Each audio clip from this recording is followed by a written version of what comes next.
I invite you to light this candle of remembrance and let us experience a moment of silence for the victims.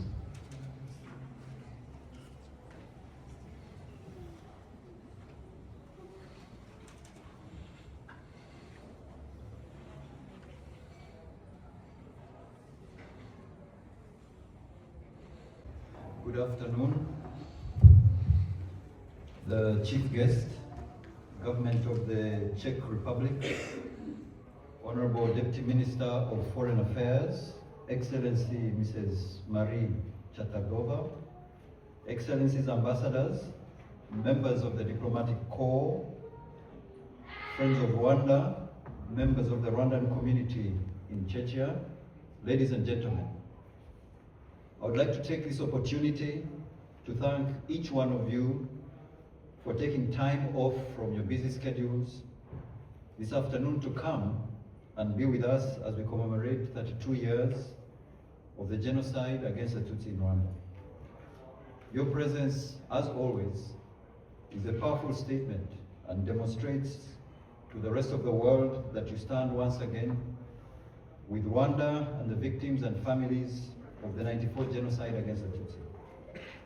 Over the last 3 years that we have had this commemoration here in Prague, you have shown similar solidarity, and we are very appreciative. Excellencies, ladies and gentlemen, as we stand in remembrance of those who were murdered brutally in one of the darkest times in modern history, it gives us a great opportunity to not just mourn, but to remember, to reflect and renew our resolve. Every year, as you all know, starting from the 7th of April, we set aside a week to remember the genocide against the Tutsi.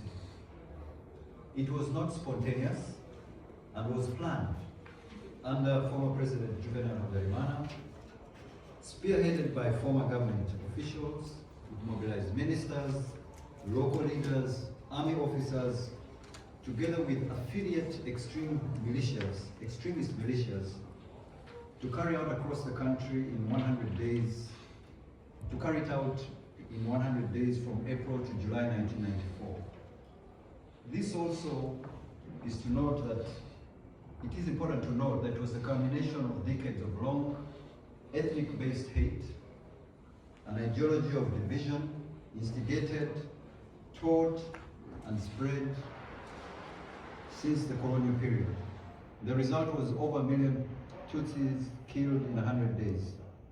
It was stopped in July 1994 by the RPF. The ICTR, the International Criminal Tribunal for Rwanda, has confirmed both the planning and the genocide classification. This remembrance period, as you have seen, is called Kwibuka. It's a Kinyarwanda word, which essentially means to remember. The UN on December 23, 2003, designated April 7th as the UN International Day of Reflection on the genocide against Tutsi in Rwanda. In 2018, the UN General Assembly adopted a resolution called the Genocide Against the Tutsi by its proper name. The UN Secretary General over the years, Antonio Guterres, has emphasized that it is important that we never forget the victims of this genocide. This year, I quote, he said that we must learn from past failures and protect the living by rejecting hatred, inflammatory rhetoric, and incitement to violence.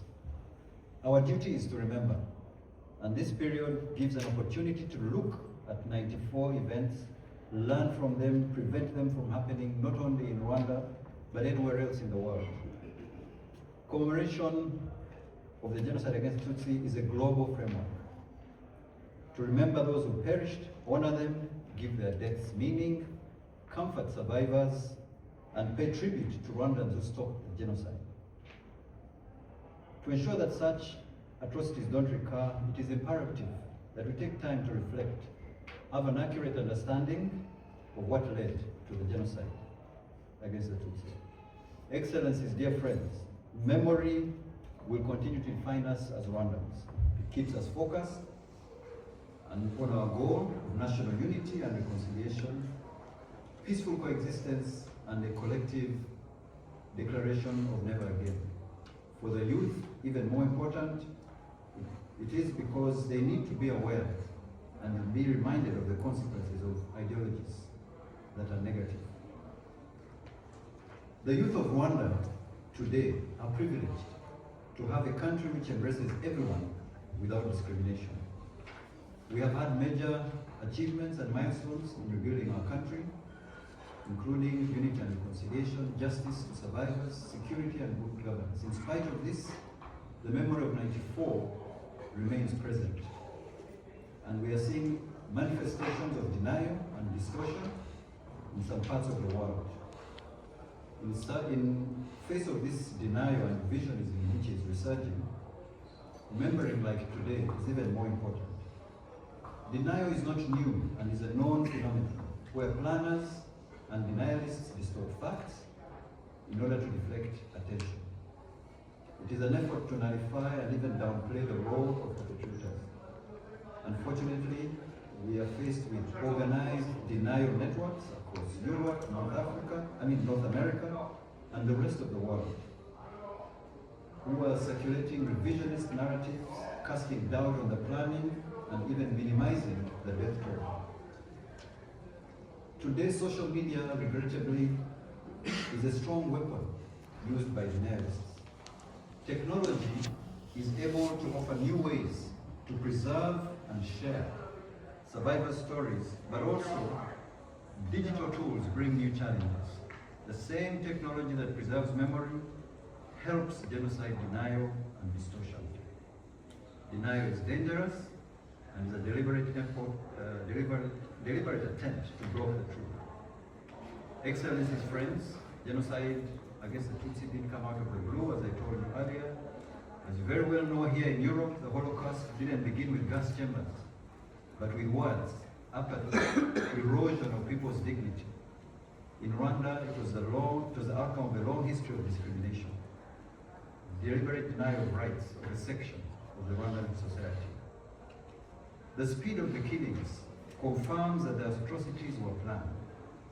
People who lived side by side for decades, sharing same language and culture. Even as we remember those who lost their lives, it is important we pay tribute to the selfless heroes who resisted. Such people are a clear reminder that our duty is never to remain silent or indifferent in the face of evil. For the survivors, witnesses to the genocide against the Tutsi, there are many stories of courage and hope.